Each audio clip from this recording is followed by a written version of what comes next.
Bueno, la inspiración de esta obra está, yo diría, en torno a esta plaza.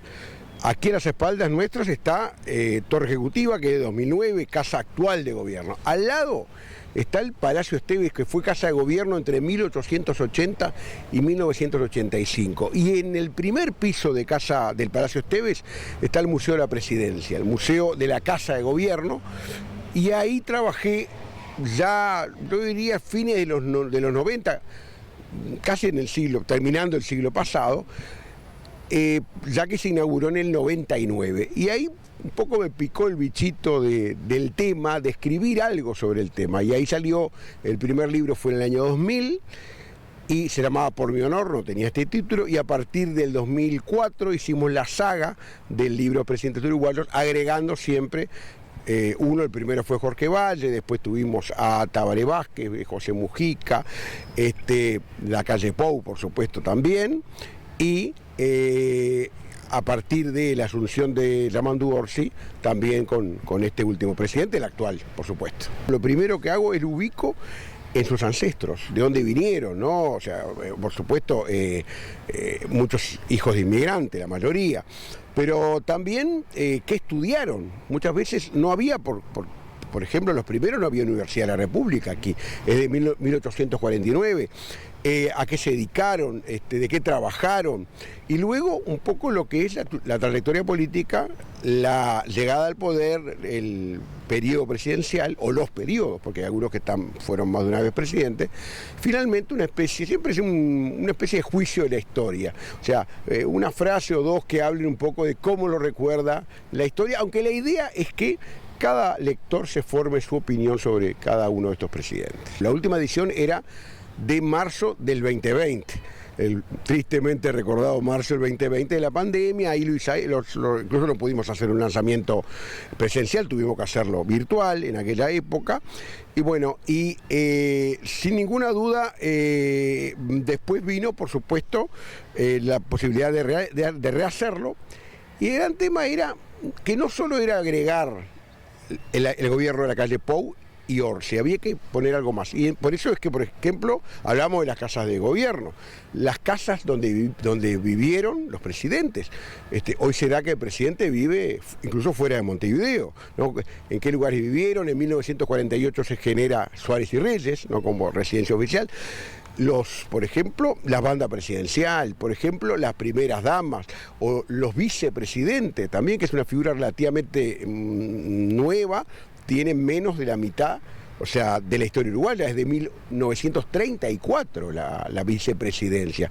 Debates, atentados fallidos, todos, ¿a qué se dedica? O sea, ¿qué profesiones tuvieron también? Ahí, por ejemplo, vimos que el de mayor profesión universitaria es el abogado, son más abogados que ningún otro. En ningún otro caso, médicos hay pocos, está Tabaré Vázquez, está Francisco Antonino Vidal del siglo XIX.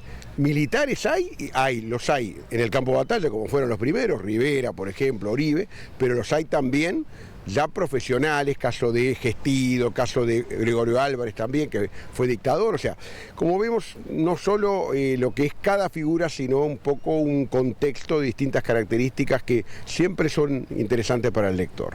Están todos los constitucionales, de los cuales hay dos que estuvieron menos de un año, Tomás Berreta, 1947, y Gestido en el año 67.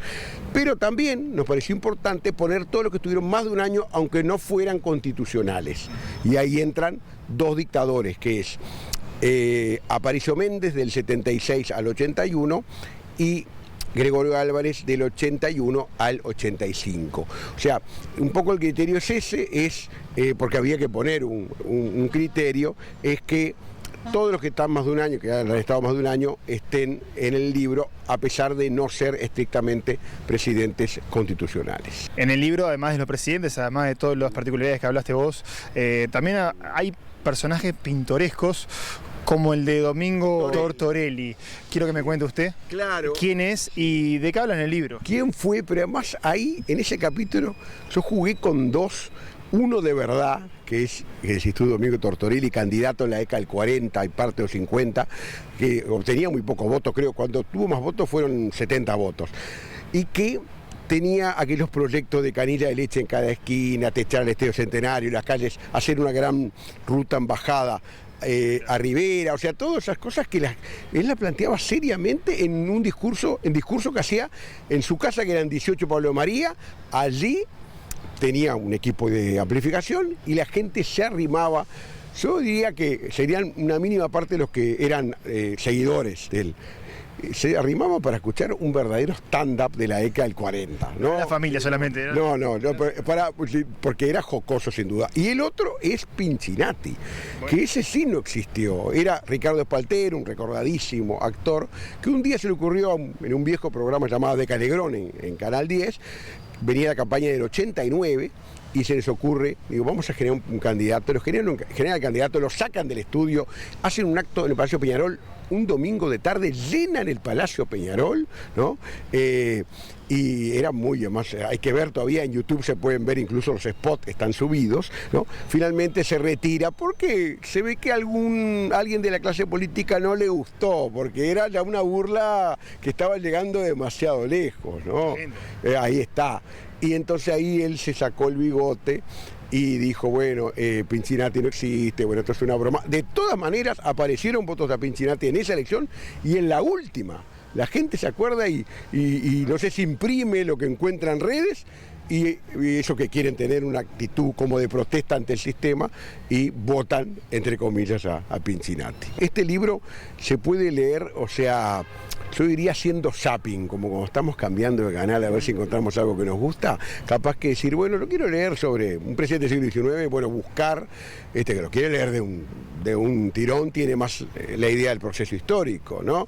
Pero es un libro que precisamente llena esas condiciones. La otra vez estuve con un conocido, no voy a decir informativista de televisión, ¿no? De un canal privado, y lo primero que me dijo, me dice, mirá, tu libro lo tengo, digo, siempre cerca, ¿no? Es de consulta, y en las redacciones de diarios, de periódicos o de medios audiovisuales me han dicho que siempre anda uno por ahí, y la verdad que me parece bárbaro, me enorgullece de que realmente pueda ser útil para el trabajo de los colegas.